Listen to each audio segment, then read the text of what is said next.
ఇప్పుడు స్టార్స్ అని చెప్పేట వాళ్ళందరూ కిడ్స్ ఉన్నప్పుడు నాకు తెలుసు. ఓకే, నేను పేర్లు చెప్పాను కానీ వాళ్ళు స్కూల్కి వెళ్ళి లేకపోతే జూనియర్ కాలేజ్కి వెళ్ళి లేకపోతే వాళ్ళ కాలేజ్ నుంచి బయటకు వచ్చి సింగిల్ బియర్ తాగాలనుకున్నప్పుడు కూడా నా దగ్గరకు వచ్చేటోళ్ళు. అన్న నువ్వు సంతకం పెడితే నేను బియర్ తాగుతా అని. సింగిల్ బీర్ తాగడానికి మీరు వచ్చారు, మీ దగ్గరికి వచ్చారు. ముఖ్యమంత్రి అయిన తర్వాత మీ దగ్గర రావడానికి అదే భయపడతారు. చెప్తున్నా, అన్ని చూసిన తర్వాత నాకు వచ్చి కొత్తగా చెప్పలేరు కదా నర్సింగ్. ఓకే, సో అందుకోసమని నేను ఏ పరిశ్రమతోనైనా ధూల్పేట్ల గుడంబ అమ్ముకునే వాళ్ళతోని నేను అంతే రిలేషన్ మెయింటైన్ చేస్తా.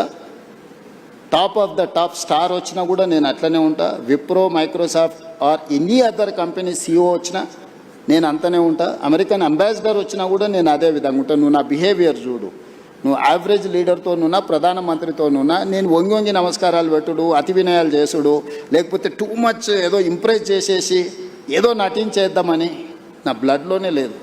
నేను ఉన్నది ఉన్నట్టు ఉంటా, వచ్చేది వస్తుంది, పోయేది పోతుంది. ఇట్లుంటేనే ముఖ్యమంత్రి అయినా. ఇంకా కొత్తగా ఏంది నేను చేసేది? ఏం పని ఉంది నా? ఇప్పుడు ప్రతి ఒక్కరికి లైఫ్లో సక్సెస్కి ఒక ఫార్ములా ఉంటుంది. నువ్వు యాజ్ జర్నలిస్ట్ నువ్వు సక్సెస్ అయినావు అంటే నీకు ఒక ఫార్ములా ఉంటుంది, లేకపోతే ఒక వర్కింగ్ స్టైల్ ఉంటుంది. ఇంకొక లీడర్కి ఇంకొక లాగా ఉంటుంది, ఇంకొక సెలబ్రిటీకి ఇంకొక లాగా ఉంటుంది. నాకు నా లైఫ్ ఇట్లనే గౌరవాన్ని తెచ్చిపెట్టింది, హోదాని తెచ్చిపెట్టింది, ఈరోజు గుర్తింపు వచ్చింది. సో నా లైఫ్ అనేది ఇట్లనే ఉంటుంది నాసి. ఇందులో నేను అనేది టాలీవుడ్, బాలీవుడ్ కాదు, హాలీవుడ్ కూడా హైదరాబాద్లో షూటింగ్ జరగాలి, ఇండస్ట్రీని ఆ విధంగా తీసుకెళ్లాలని ప్రయత్నం చేస్తున్నా. అందుకే ఈరోజు నెట్ఫ్లిక్స్ కానీ వీటన్నిటిని కూడా మనం ఇక్కడికి తీసుకొచ్చినాం. సో నేను ఇండస్ట్రీకి ఒక హబ్ లాగా క్రియేట్ చేయదలుచుకున్నా. ప్రపంచంలో ఉండే సినిమా ఇండస్ట్రీ హైదరాబాద్లో ఉండాలనేది నా కోరిక. నేను అందుకే ఆ విధమైన ప్రణాళికలు వేస్తున్నా. సో నేను ఇండివిజువల్స్ని టూ మచ్గా ప్లీజింగ్ చేసే పనిలో నేను ఉండను.